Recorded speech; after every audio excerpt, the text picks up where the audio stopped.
엄마는 문제라고 데리고 왔는데 우리 생태마을의 관리장은 넘버원이라는 거. 일도 잘하고 성격도 좋고 기가 막히더라고. 어떻게 일을 잘하냐 하니까 애가 힘이 좋아갖고 물건도 잘, 게으름을 안 핀다는 거예요. 게으름을. 여러분들 얘가 몸으로 살래요? 머리로 살래요? 몸으로 살래죠? 몸으로 살래를 머리로 살라 그러면 얘가 머리가 돌 것 같아, 안 돌 것 같아요? 그러니까 내가 몸으로 살지 머리로 살지 빨리 구분할 줄 알아야 돼요. 그래갖고 애가 너무 괜찮으니까 6월 달에 우리 생태마을에 앞에 강이 흐른단 말이에요. 거기서 래프팅을 합니다. 그래서 래프팅 가이드를 자격증을 따라고 그랬어요. 그랬더니 우리 래프팅 가이드 팀장이 신부님 다른 아이는 다 따도 얘는 못 땁니다. 왜냐하면 이 가이드 자격증 체육학과 애들이 따는 거거든요. 배를 뒤집었다가 폈다가 강물에 뛰어 들어갔다가 강물에 또 올라오고 그래야 되는데 130kg짜리가 강물에 한번 빠지면 그만이지 어떻게 자격증을 땁니까? 그래도 우리가 협회 사람들하고 잘 아니까 좀 어떻게 좀 따게 좀 해라. 그래갖고 가이드를 자격증을 보냈는데 얘가 금요일날 따갖고 왔어요. 기가 막힌 거죠. 어떻게 땄냐 그러니까 그 주간에 비가 오지 않아갖고 배가 강바닥에 단 거야. 그래갖고 그냥 들어왔다 나갔다 자격증을 따갖고 왔어요. 그리고 아이가 가이드를 하는데 인기가 최고예요. 최고. 너무너무 잘하는 거 아이가. 그래갖고 이제 9월 달에 엄마가 와서 보니까 아들이 130kg짜리니까 116kg가 된 거야. 그러니까 살이 홀쭉 빠지고 눈빛이 초롱초롱해진 거야. 그러니까 엄마가 가자 공부하러.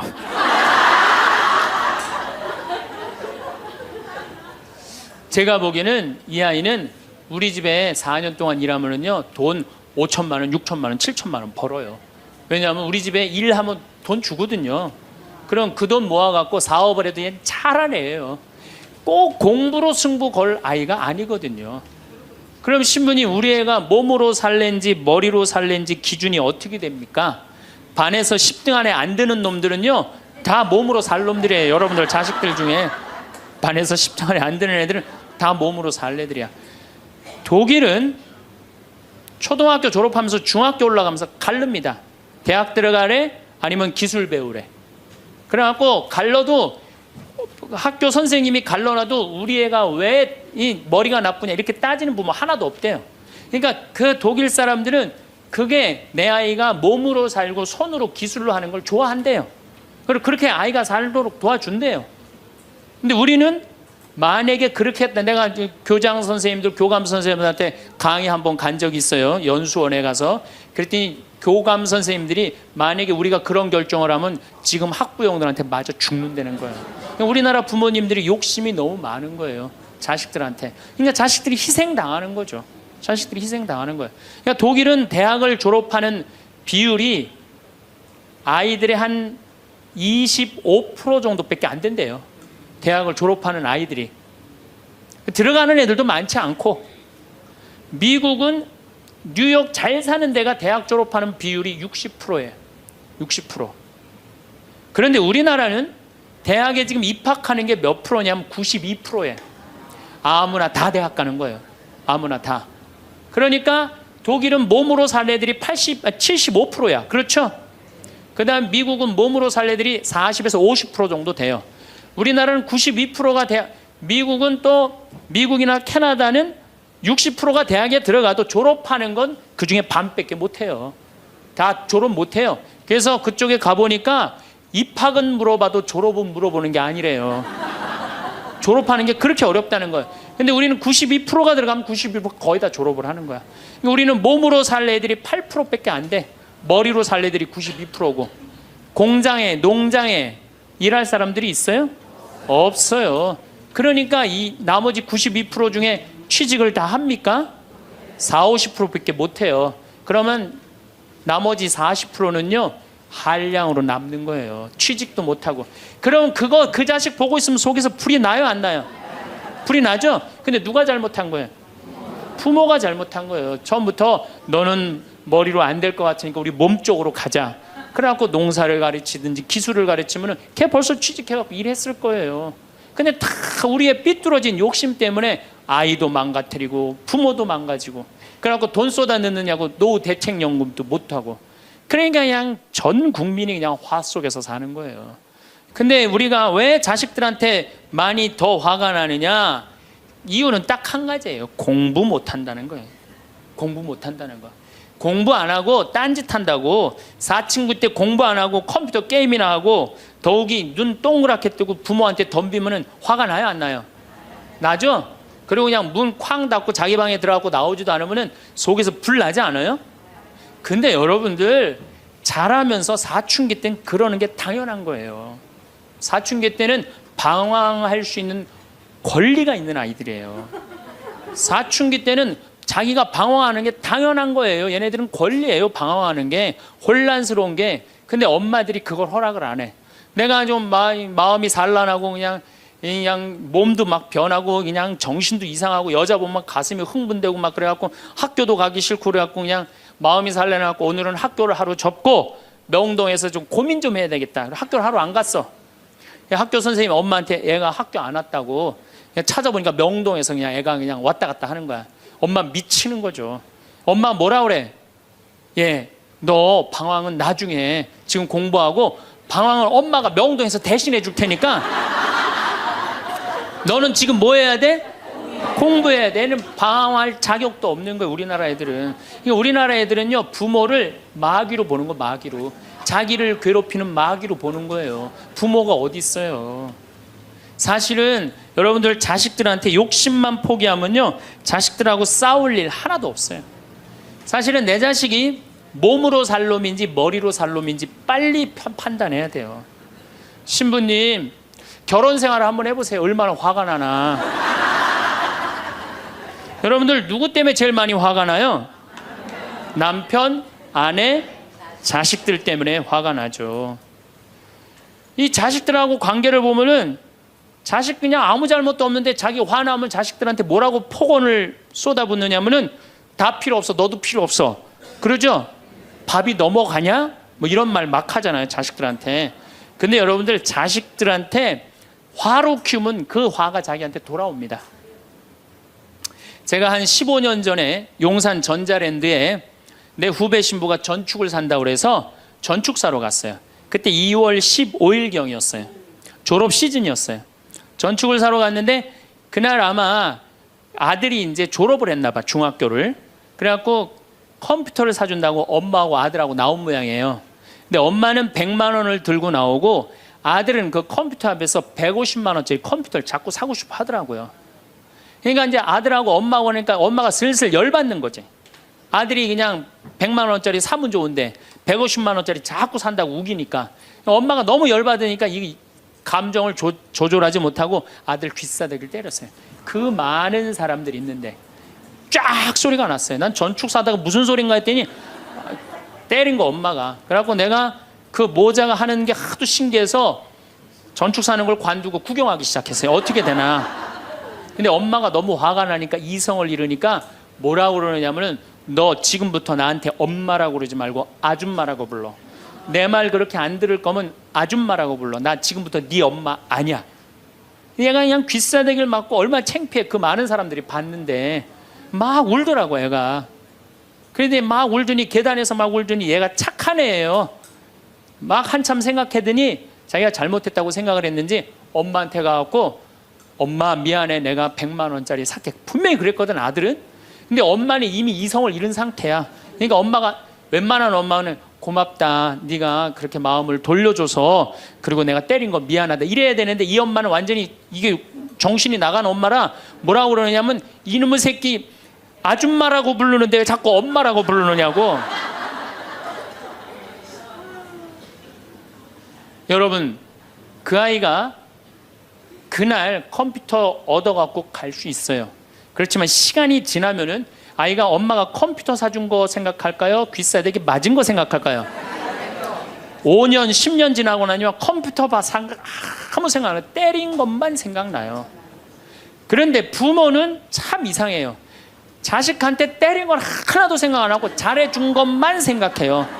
그러니까 자식은 부모한테 맞은 것만 생각하고 부모는 자식한테 잘해준 것만 생각해. 나중에 만나면은 이게 영 딴 마음을 갖고 사는 거야. 그러니까 여러분들 중에 만약에 자식들이 화가 나갖고 만약에 내가 때렸다, 늙어서 호강받을 생각은 꿈도 꾸지 말아라. 며칠 전에 중국에서 한 엄마가 길거리에서 아이를 막 발로 차고 막 때리는 거 보셨죠? 저 방송에 나왔더라고요. 화로 키우면요, 걔 나중에 그 엄마한테 화로 갚을 수밖에 없어요. 그렇다면은 자식 때문에 화나죠.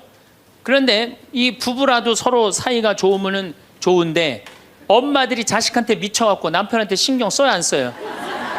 안 쓰죠? 남편이 외로운지 힘든지도 몰라요. 근데 자식들은 부부가 막 사랑스럽고 이렇게 다정하게 지내는 부모를 본 자식들은요, 안정스럽게 자란대요. 근데 부부가 맨날 싸우고 막 이러는 자식들은요, 굉장히 불안정하게 자란다는 거예요. 그래서 저는 정말로 감사한 게, 저는 고등학교 졸업할 때까지 부부는 안 싸우는 건 줄 알았어요. 부부는 한 번도 부부 싸움을 본 적이 없어요, 저는. 근데 내 고등학교 때 친구가 아이 뭐 술 먹자고, 고등학교 때. 왜 그러냐 그러니까 아버지가 엄마를 때려갖고 눈탱이가 밤탱이가 됐다는 거예요. 자기 너무너무 괴롭다는 거예요. 그래서 저는 그때 충격받았어요. 어떻게 부부가 싸우느냐, 그런 충격을 받았어요, 저는. 왜냐하면 나는 우리 어머니 아버지 싸우는 걸 한 번도 못 봤거든요. 그래서 내가 그 얘기를 얼마 전에 우리 형제들이 다 모였을 때, 나는 어머니 아버지 싸우는 걸 한 번도 못 봤다 그랬더니 우리 형제들이 이구동성으로 딱 한마디 하더라고요. 신부님이 집에 붙어 있은 적 있어야지 그걸 보는 거 아니냐.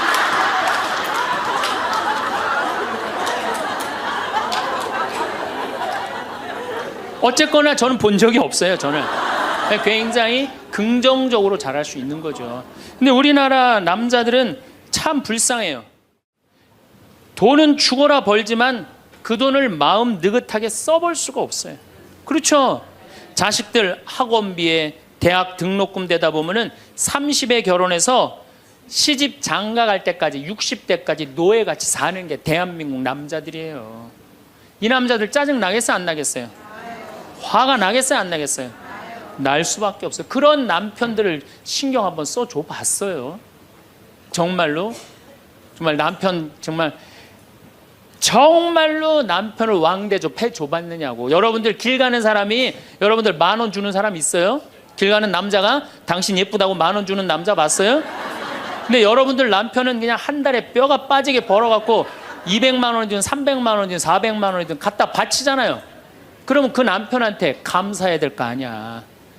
근데 그냥 감사는 안 하고 그냥 남의 김치찌개도 그냥 제대로 안 하면 그냥 못 끓이고, 그냥 자식이라고 있는 거 학원 다니다 보면은 밤 12시에 얼굴 보기도 힘들어요. 아버지가 자식을 키우고는 있지만은 다정한 자식을 구경하기가 힘들어요. 또 사춘기만 되면 이 자식들이 아버지한테 부드럽게 합니까? 반항하고 틱틱거리고 그러면은요, 우리나라 남자들은 갈 데가 없는 거예요. 갈 데가 없는 거예요. 갈 데가 외로운 거죠. 또 여성들도 마찬가지야. 난 우리나라 여자들도 불쌍해. 이게 다 교육 때문에 그래. 교육 때문에. 자식이 막 사춘기 때 막 생 난리를 치고 막 그럴 때 여러분들은 몇 살이 될까요? 45, 50 왔다 갔다 하죠? 그럼 여러분들은 자식은 사춘기지만 여러분들은 뭐예요? 갱년기야. 그러니까 갱년기가 되면 사실은 굉장히 케어가 필요한 거예요. 여러분들 굉장히 돌봄이 필요한 나이예요. 막 피부 처져요, 안 처져요? 눈두덩 처져요, 안 처져요?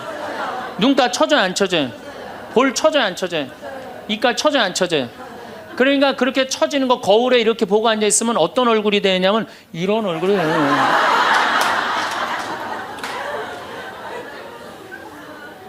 사람은요, 눈가가 올라가야지 이쁘고 입가가 올라가야지 이쁘거든요. 그러니까 이제 50이 되면은 이쁜 게 하나도 없는 거야. 그러니까 젊은 여자들이 이쁘게 보이려고 화장할 때 어떻게 연필을 막 위로 그리잖아, 이렇게.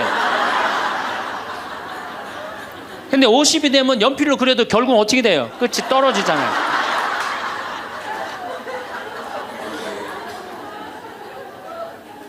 하지만은 우리나라 이 갱년기의 여성들은 자신의 고통, 번뇌 뒤로 하고 감추고 희생합니다. 묻어두는 거예요. 자식을 위해서 희생한다. 내가 지금 뭐 생리가 이어졌다 끊어졌다 그냥 정신이 깜빡깜빡 하잖아요, 여러분들. 갱년기 시작되면은. 그렇죠? 지갑은 뒀는데 어디다 뒀는지 생각이 안 나는 그런 경우 참 많죠.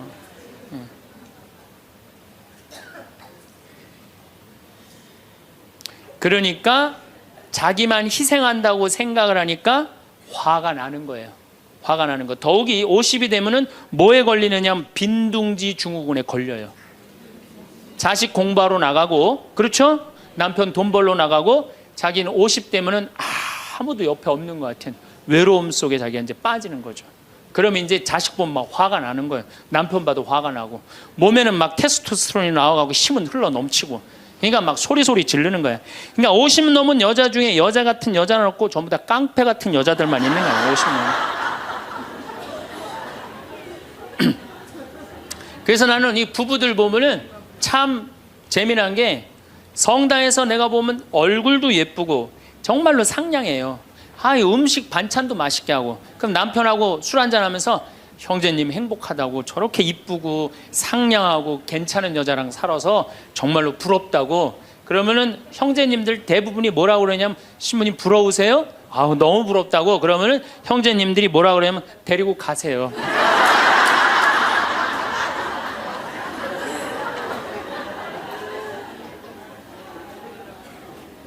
그래서 부부가 서로 사랑하지 못하고 자식하고도의 애정을 쌓지 못하고, 그러니까 우리가 이제 화가 꽉 차 있는 거예요.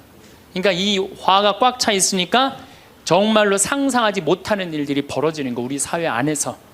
그러면은 화가 나면은 어떻게 이 화를 컨트롤을 해야 되느냐, 화를 다루어야 되느냐, 지금부터 그 얘기를 말씀드리겠습니다. 여러분들, 화가 나면 예수님만 보면 돼요. 우리가 인생이 답답할 때 누구만 보면 돼요? 예수님만 보면 됩니다. 요한복음 8장에 가늠한 여자 얘기가 나옵니다. 자, 요한복음 8장에 가늠한 여자 얘기가 나와요. 당시 2000년 전에 여자가 가늠을 했다. 이건 당시 중동 지역에서는 어떻게 했느냐면, 돌로 쳐서 그 여자가 돌에 맞아갖고 쓰러져갖고 돌 무더기를 만들어서, 이번에도 중동에서 그런 일이 있었죠. 사진을 보니까 진짜 돌 무덤을 만들어 버리더라고요. 근데 이 여자가 간음을 하다가, 이번에 이 중동에서 그런 분은 남자하고 팔짱 끼고 나갔는지 그냥 외출했다고 그거 이유 하나로 그 처벌을 당했어요. 근데 이 여자는 현장에서 붙잡혔어. 중동에서 이 여자들은요 다 싸고 다녀요. 그만큼 여자를 사람 취급을 안 해요. 그런데 이 여자가 간음을 했어. 그러니까 남자들이 막 화가 날 것 같아, 안 날 것 같아요? 너무너무 화가 나는 거지. 이 여자는 여러분들 예뻤겠어요, 안 예뻤겠어요? 예뻤을 거예요. 왜냐하면 당시에 간음을 한다는 건 목숨을 걸었기 때문에. 이 여자 몸매는 어땠을 것 같아요? S라인에 S라인. 이게 벤지 엉덩이인지 구분도 안 되는 여자고 간음할 수가 없어요. 예쁜 여자가 다른 남자하고 대낮에 간음하다가 붙잡혔다. 남자들이 흥분할 수밖에 없어요. 그래갖고 막 눈이 뒤집어져 갖고, 예수님은 안 그래도 예수님한테 별렀어요. 왜? 요한복음 7장에 귀에만 대면 예수님을 죽이려고 그랬거든. 근데 이 사건이 8장에 일어나요. 8장에. 그러니까 모두를 용서해라, 사랑해라, 이런 분하고 율법 1.1핵도 없어지면 안 된다. 그러니까 율법학자들이 예수님 앞에 이 여자를 패댕기를 치는 거예요. 당신이 이 여자 간음했는데 어떻게 하면 좋으냐고. 근데 예수님이 보니까 이 사람들이, 이 남자들이 너무너무 흥분해 있는 거야. 눈이 뒤집어진 거예요. 보니까 흰 눈동자 95%, 까만 눈동자 5%야. 눈이 확 뒤집어져 있는 거야. 근데 예수님은 참 지혜로우셔요. 흥분한 사람하고는 얘기를 안 하시는 거예요. 여러분들, 두 사람이 막 싸워. 내가 말리로 들어갔어. 말리로 들어가면 나중에 흥분한 사람들 속에 뛰어들어가면 나중에 몇 명이 싸워요? 3명이 싸워요. 이게 눈에 뵈는 게 없을 때는요, 아무리 좋은 말도 귀에 안 들어오는 거예요. 눈에 뵈는 게 없을 때는. 예수님 딱 보니까 이 사람들이 완전히 흥분해 있어. 그러니까 상대 안 합니다. 어떻게 하냐면 대꾸도 안 하고 바닥에다 뭘 쓰세요. 땅바닥에 뭘 쓰세요. 참 위대한 행동이죠. 흥분이 가라앉을 때까지 기다리시는 거죠. 저는 제 소원이 하나 있어요. 저는 본당 신부를 10년 동안 했는데, 다행히 한 번도 뭐 교우들끼리 뭐 서로 싸워갖고 패가 갈린다든가 그런 적이 없어요. 그런데 이제 내가 다음에 이제 한번 본당에 나가면 주교님한테 가서 꼭 부탁하고 싶어요. 주교님한테 난 어떤 본당에 나가고 싶냐고 부탁을 하고 싶냐면은 성당이 두 패로 나눠져 갖고 머리통이 터지게 싸우는 본당에 나 보내달라고. 내가 꼭 하고 싶은 게 있어서 그래요. 뭘 하고 싶으냐면은 내가 이제 머리통이 터지게 싸우는 본당에 발령받아 갔단 말이야. 딱 발령받아 가면은 양쪽 회장들이 딱 올 거 아니에요. 신부님, 저치들이 우리 성당 돈 다 빼먹었다고. 또 이쪽 회장들은 저치들이 우리 성당 분위기 다 깬다고 시시비비를 가려달라고 흥분이 돼갖고 오면은 나는 아무 말도 안 하고 사제관 방바닥에 뭘 써보고 싶어요. 나 그거 꼭 해보고 싶어요. 여러분들도 만약에 남편이 나하고 얘기 좀 하자고 남편이 흥분돼갖고 너 왜 우리 어머니한테 그렇게 못되게 대하느냐 그래갖고 싸우자고 문을 열고 딱 들어와갖고 딱 봤는데 남편이 흥분을 했어. 눈동자를 보니까 흰 눈동자 95%, 까만 눈동자 5%야. 그러면은 부인이 그래 나도 할 얘기가 많다 해보자. 그러면은요 어떻게 될 것 같아요? 싸우고 귀싸대게 맞게 돼 있어요. 왜? 말로 싸우면요 남자는 여자를 못 이겨요. 남자는. 왜냐하면 여자는 하루에 25,000마디를 하고 남자는 하루에 15,000마디밖에 못 하거든요.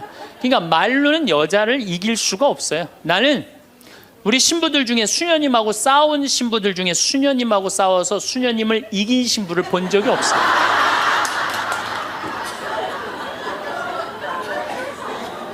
말로는 안 되는 거예요. 그러니까 여러분들 남편이 흥분해갖고 딱 나하고 얘기하자 그러면 여러분들은 아무 대꾸하지 말고 방바닥에 뭘 쓰세요. 뭐 할 때까지? 남편 흥분 가라앉을 때까지. 예수님은 땅바닥에 쓰시는 거예요. 사실은 그거는 다른 뭐 아주 신학교 있을 때 뭐 많이 배웠죠. 뭘 써셨을까? 예수님이 과연 뭐 별 얘기를 들었는데 다른 의미는 아니고 흥분이 가라앉을 때까지 기다리신 거예요. 그래갖고 이제 이 사람들이 이제 흥분은 가라앉고 사건만 남은 거야. 사건. 그래갖고 이제 흥분이 좀 가라앉은 상태.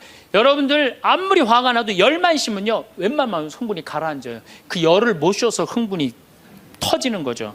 그러니까 좀 어느 정도 흥분이 가라앉으니까 이 사람들이 물어봅니다. 이 여인을 어떻게 하면 좋겠습니까? 간음을 했는데. 그러니까 예수님이 딱 보니까 이제 흥분이 가라앉은 것 같아. 그러니까 딱 한마디 더 합니다. 그래? 그렇다면은 너희 중에 죄 없는 사람이 먼저 저 여자를 돌로 쳐라. 그리고 그 다음 행동이 기가 막히세요. 다시 땅바닥에 뭘 쓰세요. 이게 뭐냐면 생각할 시간을 주는 거예요. 생각할 시간. 여러분들 만약에 자식을 막 혼냈어. 너 한 번만 더 게임하면 엄마가 저 컴퓨터 부셔버린다고. 그리고 너 문 열어놔. 그리고 문 열어놓고 자기는 텔레비전 보고 있으면서 아들은 게임 하나 안 하나 한쪽 눈으로는 게임 하나 안 하나 보고 한쪽 눈은 텔레비 보고 있으면 아들이 그거 잘 받아들이겠어요? 더 욱하는 게 생겨요. 한 번 혼냈으면요 생각할 시간을 주는 게 중요한 거예요. 그러니까 예수님은 생각할 시간을 주는 거예요. 너희 중에 죄 없는 사람이 먼저 저 여자를 돌로 쳐라. 그리고 난 다음에 예수님 다시 땅바닥에 뭘 쓰십니다. 그런데 언제까지 기다려 주시느냐 하면 다 떠날 때까지 기다리는 거예요. 중간에 고개 안 돌리시고. 그리고 다 떠났어. 다 떠나고 나니까 그때서 고개를 들어서 혼자 남은 여인한테 물어봅니다. 여인아, 네 죄를 묻던 사람들이 어디 갔느냐? 아무도 없습니다, 주님. 그래? 그들이 만약에 네 죄를 묻지 않았다면 나도 네 죄를 묻지 않으마. 이거 기가 막힌 얘기예요. 왜? 예수님은 죄를 묻을 수 있는 권한이 있으신 분이에요. 얼마든지 그 여자를 징계할 수 있어요.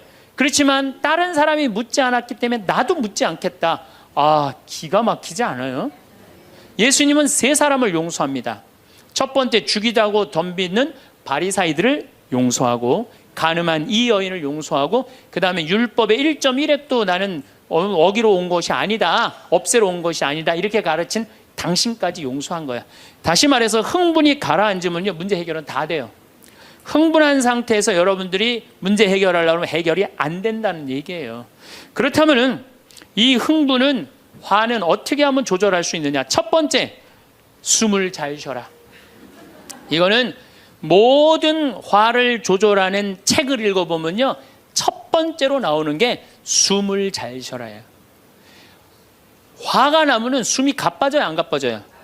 가빠지죠? 씩씩거린다 그러죠? 이게 숨을 어떻게 주체하지 못해서 그러는 거예요. 근데 여러분들, 숨은 창세기에 보면은 하느님이 인간을 창조하시고 뭘 불어넣었다 그래요? 숨을. 그러니까 우리가 숨을 쉰다는 건 생명을 쉬는 거예요. 생명을. 그러니까 숨을 잘못 쉬면 생명을 잘못 다루는 거하고 똑같은 거예요. 근데 숨은 어떻게 내 몸으로 들어와서 코로 들어와서 심장으로 해서 이 위로 해서 그 다음에 단전, 배꼽 아래로 해서 간으로 해서 폐로 이렇게 돌아서 나가는 게 숨이에요. 그래갖고 온전히 산소 공급이 온 장기 안에 다 돼야 돼. 근데 화가 나면 여러분들 숨을 어디다 걸어놓고 쉬어요? 목에다, 목줄에서 딱 걸어놓고 싸우잖아요. 남편하고 싸울 때. 예, 내가 시집와서 당신이 나한테 해준 게 뭐가 있어? 외식을 해줘서, 설거지를 해줬어, 그렇다고 여행을 시켜줘서, 밍크 코트를 사줘서, 다이아를 사줬어. 그럼 얼굴이 빨개져, 안 빨개져요? 왜 빨개지느냐면 이게 내려갔다 와야 되는데 여기만 딱 차 있으니까 점점 풍선처럼 부풀러 오르는 거예요. 그렇게 1시간을 소리 지르고 싸우면은 1시간 동안 여기 산소 통합니까, 안 통합니까? 안 통하면 여기가 무슨 병이 드느냐면 화병이 드는 거. 그래서 드는 병이 화병이에요. 그러니까 싸울 때 어떻게 싸워야 되냐면 숨을 쉬고 싸워야 되는 거예요. 싸울 때 어떻게 싸워야 되냐면, 당신이 말이야, 시집 와갖고 나한테 해준 게 뭐가 있어? 설거지를 해줬어, 그렇다고 외식을 시켜줬어.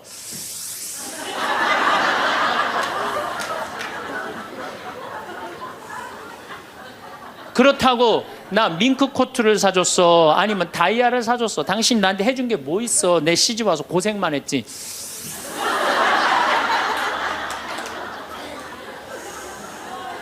그렇다고 내가 하느님 그렇게 열심히 믿었는데 예수님 태어난 나자렛을 보내줬어, 갈릴레아를 보내줬어.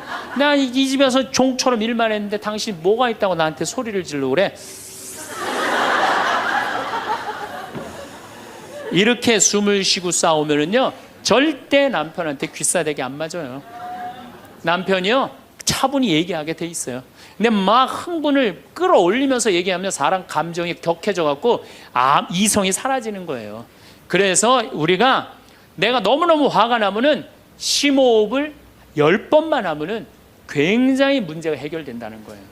그래서 여러분들, 화가 나면 어떻게 해라? 숨을 잘 쉬어라. 두 번째, 화가 나면 어떻게 해라? 걸어라. 걷는 게 아주 중요합니다.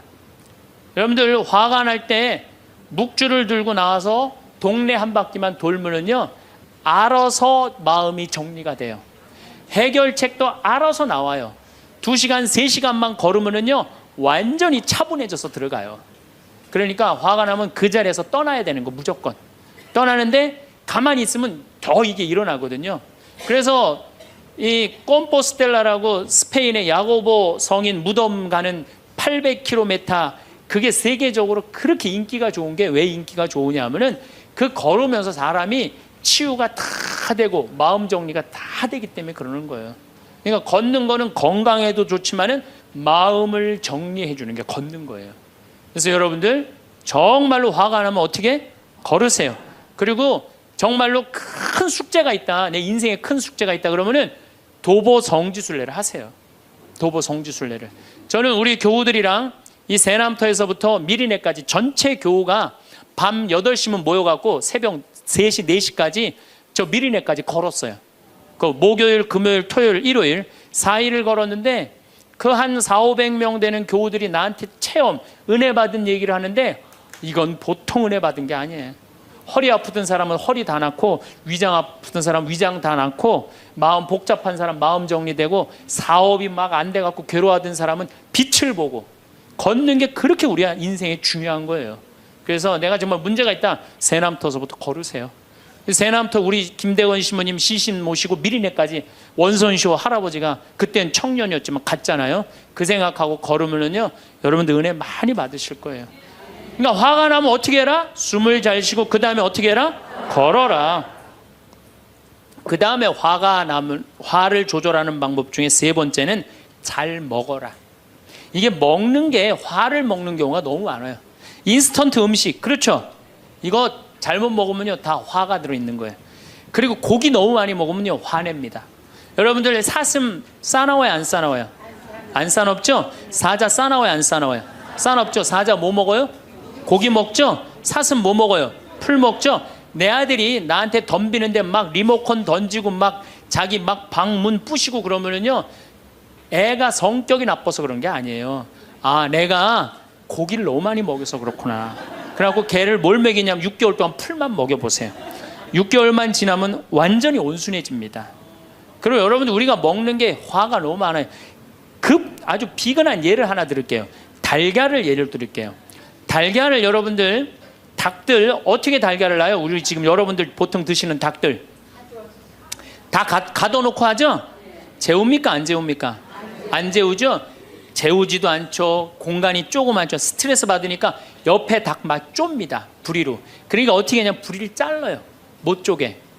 그런 닭들이 놓는 달걀은 화가 들어있을까요? 안 들어있을까요?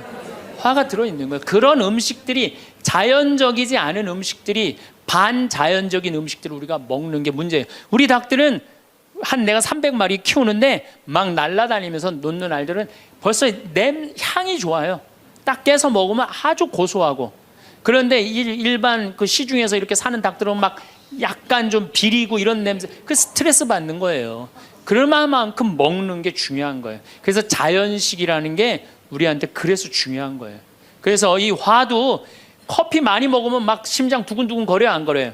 그런 상태에서 화나는 일이 있으면 폭발합니다.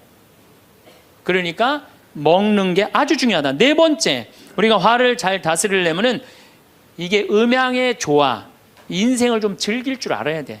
인생을. 하느님이 6일 일하고 7일째 쉬셨어요, 안 쉬셨어요? 쉬셨죠? 그럼 여러분들도 일하고 쉬어야 돼, 안 쉬어야 돼요? 쉬어야 돼요. 근데 우리는 잘 안 쉬어. 하느님이 태양도 동그랗고 달도 동그랗고 산도 동그랗고 사람 머리도 동그랗고 이렇게 동그랗게 만들어 놓으신 이유는 동그랗게 살라고 그러는 거예요. 그런데 우리 평창에 내가 생태마을에서는 운전하고 읍내에 나가면은 한 번도 빵빵거리는 소리를 못 들어요. 근데 서울만 딱 오면은 여긴 다 네모나고 삐죽해. 그러니까 네모나고 삐죽한 거 보는 사람들 딱 1초만 늦게 출발해도 빵빵거리고 난리도 아니에요. 그러니까 여러분들 음양의 조화를 잘 이루어야 돼요. 남녀 뭐 쉬는 거 이런 게 굉장히 중요한 거거든요. 그래서 좀 어디 가서 그러니까 우리 생태마을 같은데 1년에 일주일씩 와서 조용히 기도하고 쉬고 가면은 영혼이 편안한 거죠. 그러니까 여러분들 지금 나이 60 드신 분들 60년 일했으면 나머지 인생은 즐거워야 돼, 안 즐거워야 돼? 즐거워야 돼. 그러니까 그런 음양의 조화를 잘 해야 된다. 다섯 번째, 제일 중요한 거, 화가 안 나는 최고 좋은 길은 뭐냐면 자기 자신한테 잘해주면 돼요. 내가 행복하면 절대 화 안 납니다. 얼마 전에 우리 집에 대장암으로 온몸에 퍼져서 돌아가신 분이 계세요. 자매님이 나보다 1살 많은데 죽기 일주일 전에 나를 딱 끌어안고 울면서 이런 말을 했어요. 신부님, 나는 내가 이제 곧 죽을 것 같은데 나는 남편한테도 안 미안하대요. 왜 안 미안하냐면 남편 평생 집 돌본 적이 없대요. 그래서 하나도 안 미안하대요. 그리고 자식한테도 안 미안하대. 왜? 대학까지 자기가 이 빌딩 청소해갖고 대학까지 졸업시켰대요. 그런데 누구한테 미안하냐면 자기한테 미안하대.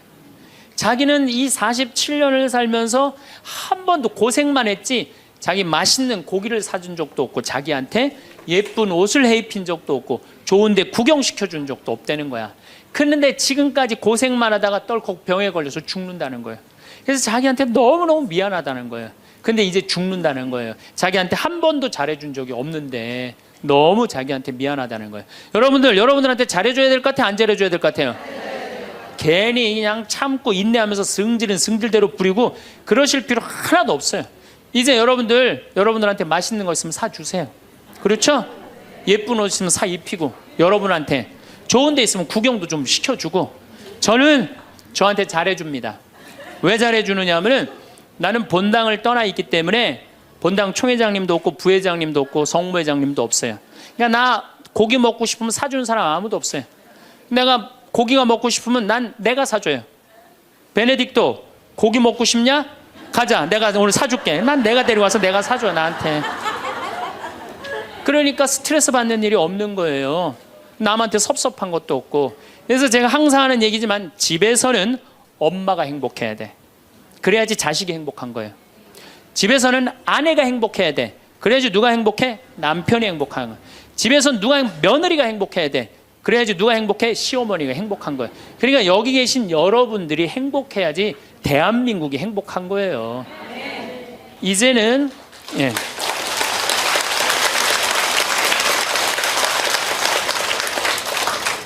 요즘 그 미국에서 어떤 박사가 이제 죽었다가 다시 살아난 사람들 조사를 해봤대잖아요. 죽었다가 나도 이제 그 본당 사목하면서 죽었다 살아난 사람들 얘기를 들어보면 아주 거의 똑같아요. 딱 죽을 때 그냥 터널 같은데 빛을 빨리 올라간다는 거예요. 그래갖고 그냥 전생애가 다 보이고 그리고 정말로 빛이 있는 곳으로 나간다는 거예요. 내가 그 많은 분들 병자성사 해보면서도 정말로 편안하게 돌아가시는 분들을 보거든요. 그러니까 사실 살아도 좋고 죽어도 좋은 거예요. 뭐 이렇게 걱정할 게 많아 믿는 사람들이. 그렇지 않아요? 어쨌든 그래도 살아있는 게 낫지 아직까지는. 그렇잖아요. 그 여러분들 죽는 거 걱정하지 마세요. 절대 죽기 전까지는 안 죽어요. 죽기 전까지는 걱정하지 마세요.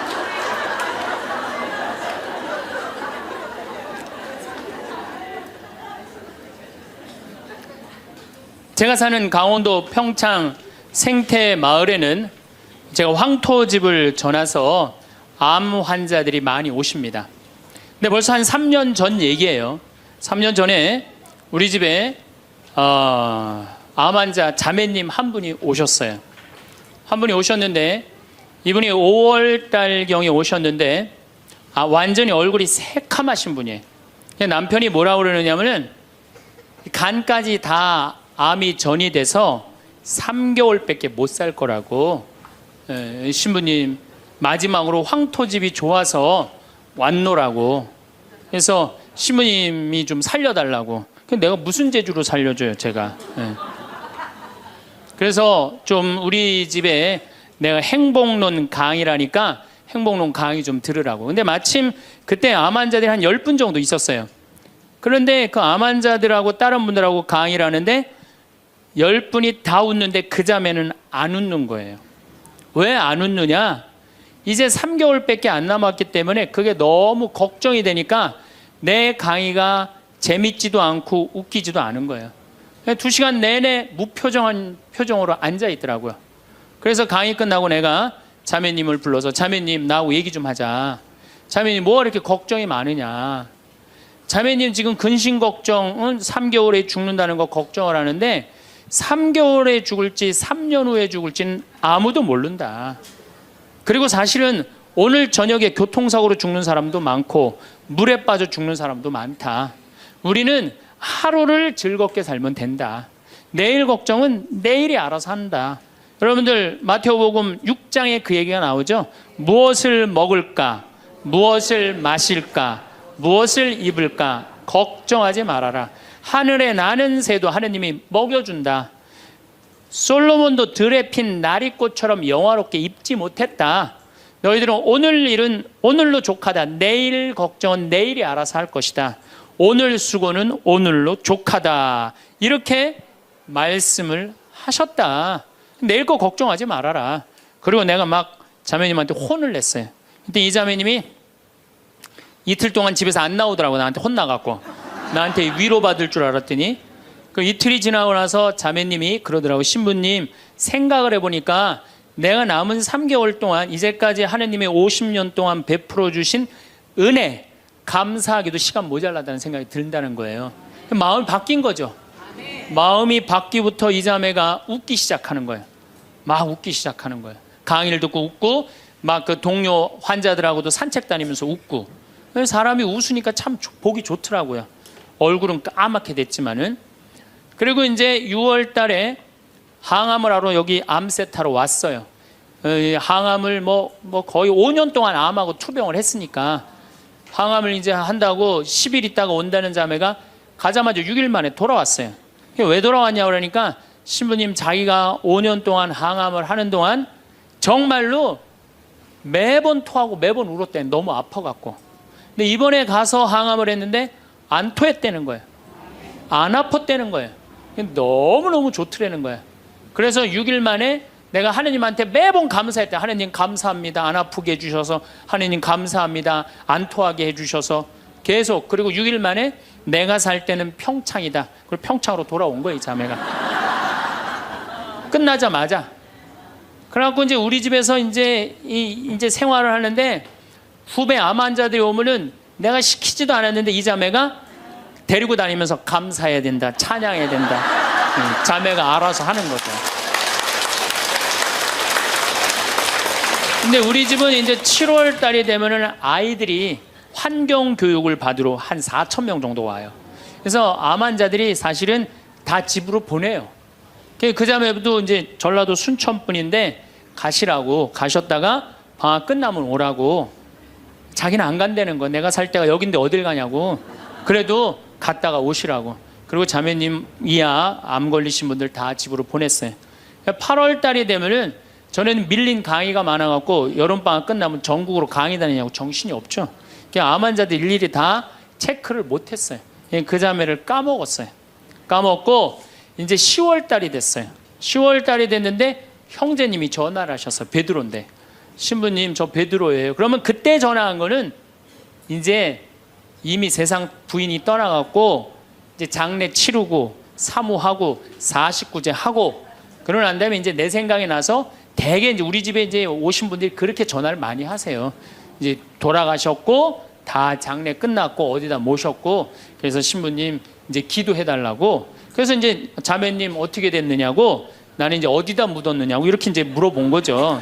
네. 그랬더니 형제님이 신부님 우리 마누라가 이틀 전인가 3일 전에 서울에 가갖고 그 그 방사능 치료하려고 갔는데 그 암세포를 검사를 했는데 신부님 글쎄 암세포가 다 사라졌다는 거야.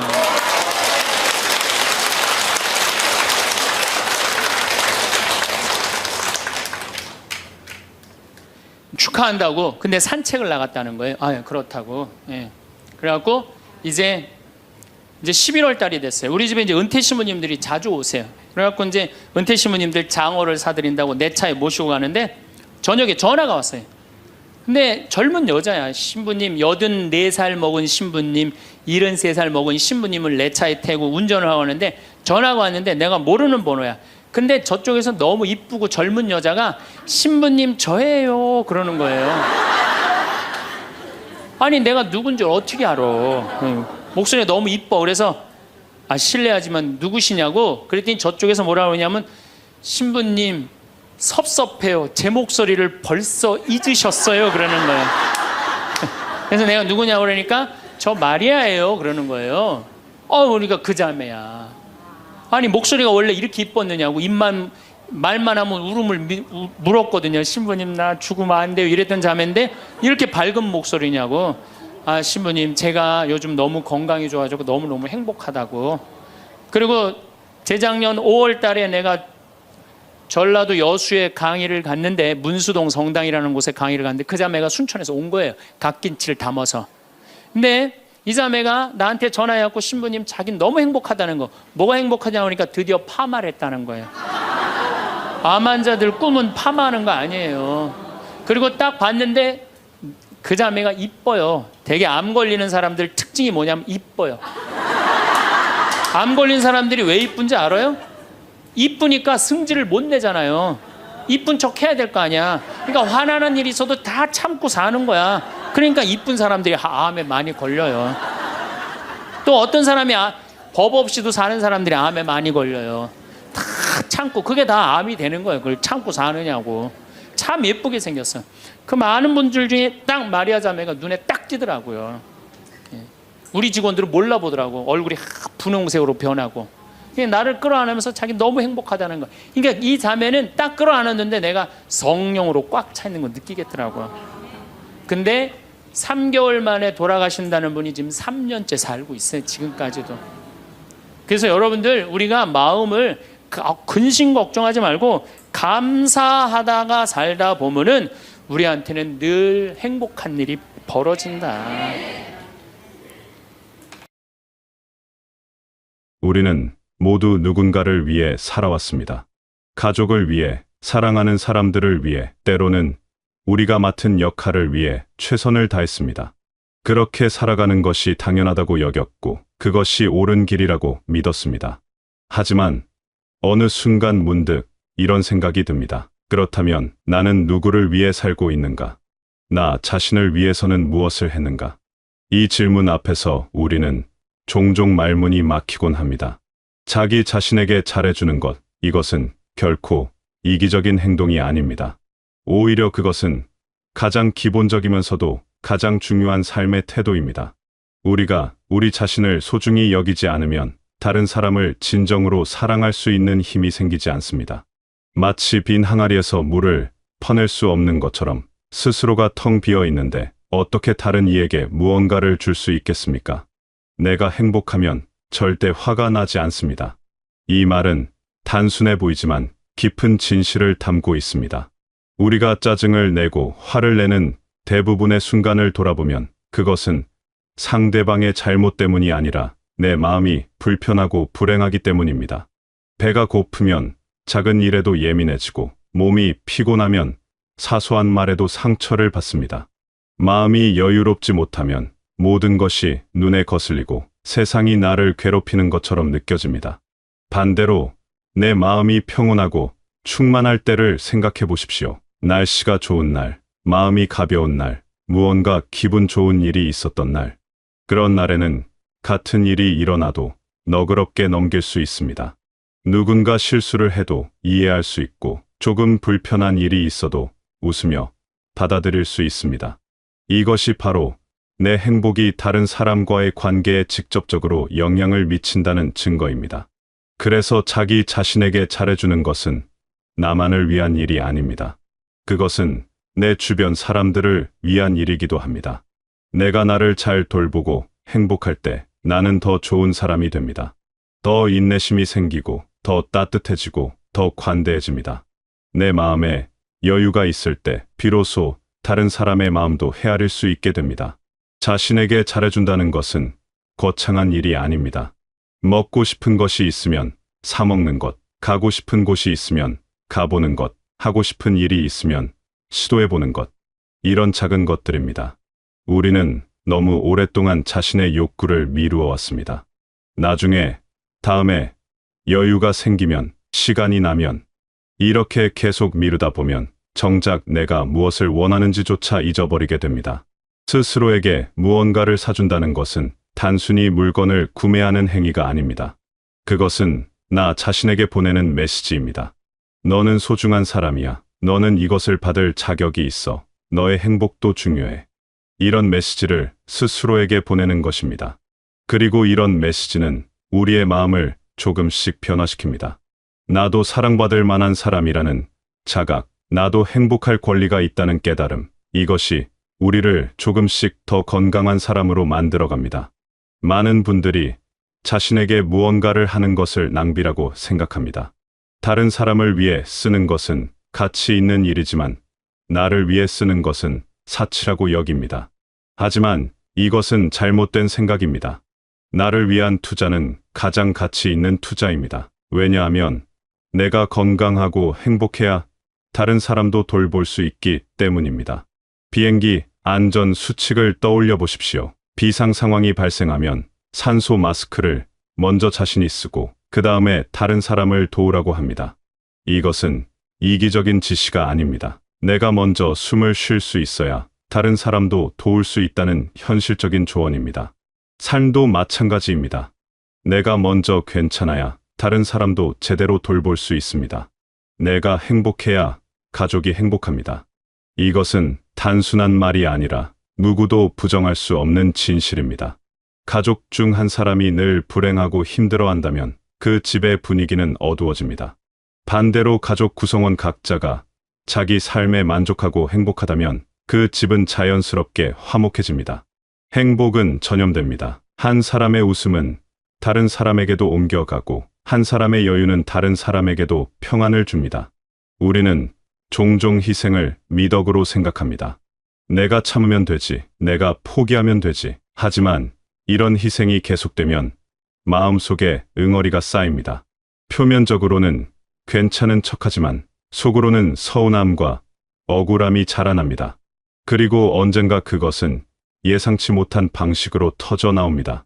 작은 일에 과도하게 화를 내거나 관계없는 사람에게 짜증을 내거나 아무 이유 없이 우울해지거나 이것은 모두 억눌린 감정의 분출입니다.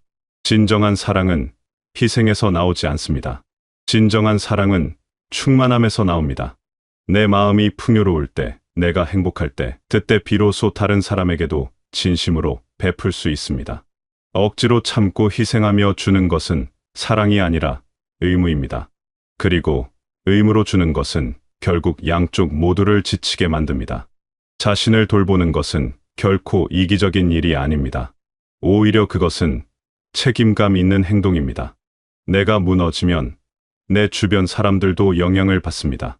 내가 지치면 다른 사람을 돌볼 여력이 사라집니다. 그래서 나를 돌보는 것은 나뿐만 아니라 내가 사랑하는 모든 사람을 위한 일입니다. 많은 분들이 자기 자신을 가장 마지막 순위에 둡니다. 모든 사람을 다 챙기고 모든 일을 다 처리하고 그 다음에 시간이 남으면 나를 위한다고 생각합니다. 하지만 그런 시간은 절대 오지 않습니다. 항상 해야 할 일이 있고 항상 누군가 나를 필요로 하기 때문입니다. 그래서 나를 가장 마지막에 두면 결국 나는 영원히 뒷전으로 밀려나게 됩니다. 순서를 바꾸어야 합니다. 나를 가장 먼저 챙기는 것입니다. 아침에 일어나서 가장 먼저 내 몸과 마음의 상태를 확인하는 것입니다.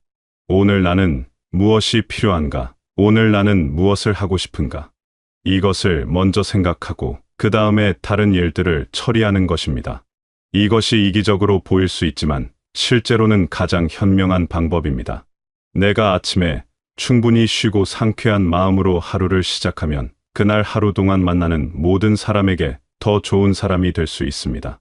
내가 먹고 싶은 것을 먹고 만족스러운 식사를 하면 오후 내내 기분이 좋아집니다.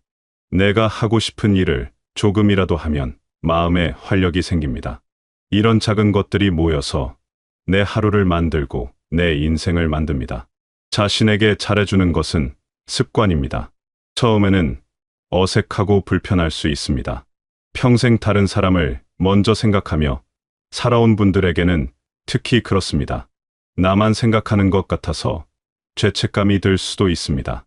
하지만 이것은 잘못된 죄책감입니다. 나를 돌보는 것은 잘못이 아니라 필수입니다. 작은 것부터 시작하면 됩니다.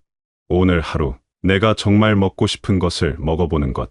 다른 사람 눈치를 보지 않고 다른 사람 입맛에 맞추지 않고 오직 내가 원하는 것을 선택하는 것.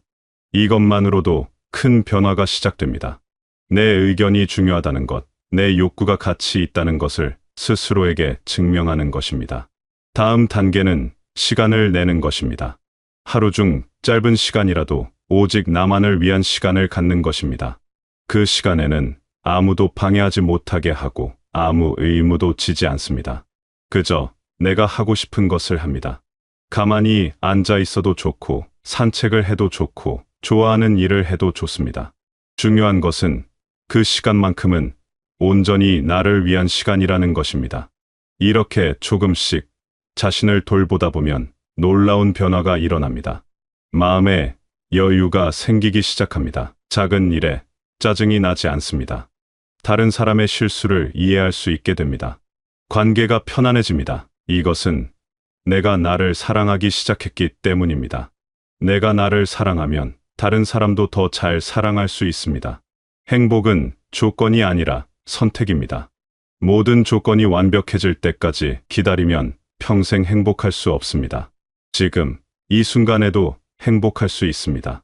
지금 내가 가진 것에 감사하고 지금 내가 할 수 있는 작은 일로 나를 기쁘게 하는 것.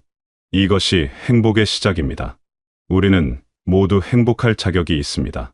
무엇을 했든 어떤 삶을 살았든 우리는 모두 행복을 누릴 권리가 있습니다. 이것은 누가 허락해주는 것이 아니라 타고난 권리입니다.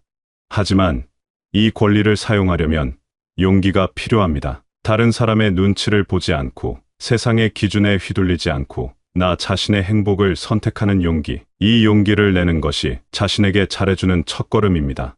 가족의 행복을 원한다면 가장 먼저 해야 할 일은 내가 행복해지는 것입니다. 이것은 역설적으로 들릴 수 있지만 가장 확실한 진리입니다. 행복한 사람은 주변을 행복하게 만듭니다. 불행한 사람은 아무리 노력해도 다른 사람을 온전히 행복하게 만들 수 없습니다. 그래서 가족을 사랑한다면 가장 먼저 나를 사랑해야 합니다. 근데 계속 주방장이 셰프가 음식을 날라다 주는데 내가 그래도 주인공 아니에요. 주인공. 그 뭔가 셰프한테 감사의 표시를 해야 될 거 아니야. 그걸 우리는 팁이라고 그러죠. 근데 내가 혼자 고민했어. 50달러를 줄까 100달러를 줄까. 심장이 막 쫄깃쫄깃하더라고. 어떻게 할까. 근데 결국은 불러갖고 딜리셔스 그러면서 내가 50달러를 줬어요. 지금 생각해보면 왜 100달러를 못 줬는지. 귀양 뽐낼 거면 확실하게 뽐내고 해야 되는 건데, 근데 그 50달러를 5만 원이죠. 50달러를 줬는데도 불구하고 그 셰프는 굉장히 고맙다고 그러더라고요. 굉장히 고맙다고.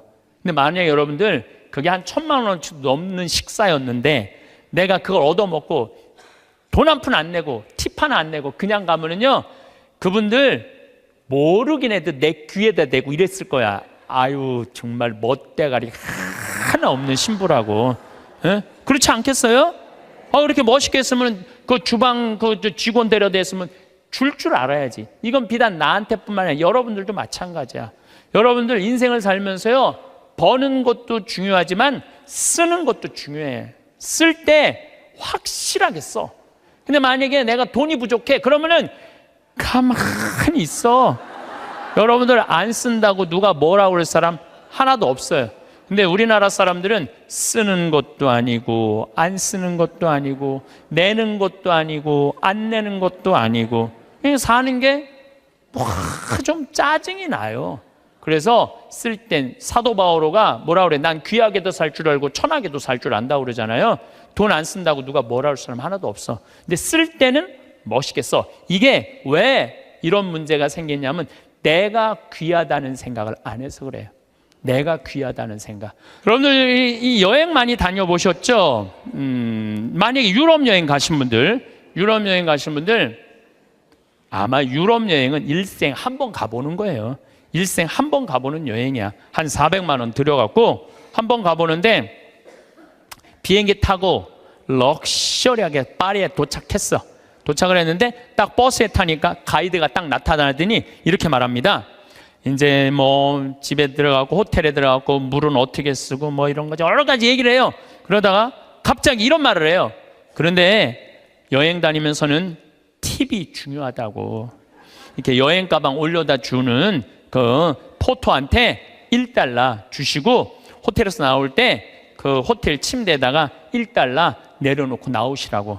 그럼 이때부터 갑자기 머리가 복잡해지는 거야. 1달러? 생각지도 않은 돈이야. 이거 생각지도 않은 돈이야. 그게 아깝기 시작한 거야.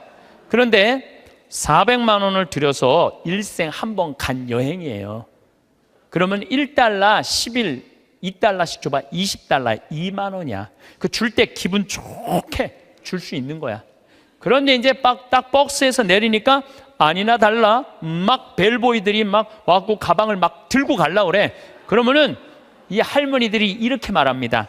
그 놔두라고. 내가 들고 갈 테니까 놔두라고. 내가 여러 번 봤어요. 여행 같이 다니면서. 내가 그 힘들게 그 가방을 들고 다니는 할머니들 모습을 보면서 안타깝더라고요. 그럼 뭐하러 여행을 나와? 그 2만 원이 아까워갖고 그 힘든데 피곤한데 와갖고 그걸 또 들고 올라가. 그 2만 원이 아까우면 그냥 집에 가만히 있어. 벌 때는 힘들고 어렵게 벌지만 쓸 때는 정승같이 쓰는 법도 중요한 거예요. 저는 요즘 이렇게 여행 다니면은요, 뭐 2달러, 3달러, 5달러도 내려놓고 와요. 호텔에다가. 왜냐? 그거 다 이민자들이야. 거기 청소하는 사람들. 힘들게 그거 갖고 먹고 사는 사람들이야. 그러면 길 가는 사람도 내가 5천 원, 만 원, 일생, 1년에 여러분들 어려운 사람들 얼마나 만나요? 만나는 일이 1년에 한두 번도 안 돼. 그럼 그런 사람들한테 한번 나도 여행 내가 400만 원어치 쓰면 40만 원 어려운 사람한테 내놔야 될 거 아니야. 그 일환 중에 하나가 그 어려운 사람들한테 팁 주는 거예요. 근데 그게 아까워갖고 내가 들고 갈 테니까 아까운 거지. 아까운 거예요. 그래서 여러분들 자신한테 쓸 줄 알아야 돼. 자신한테.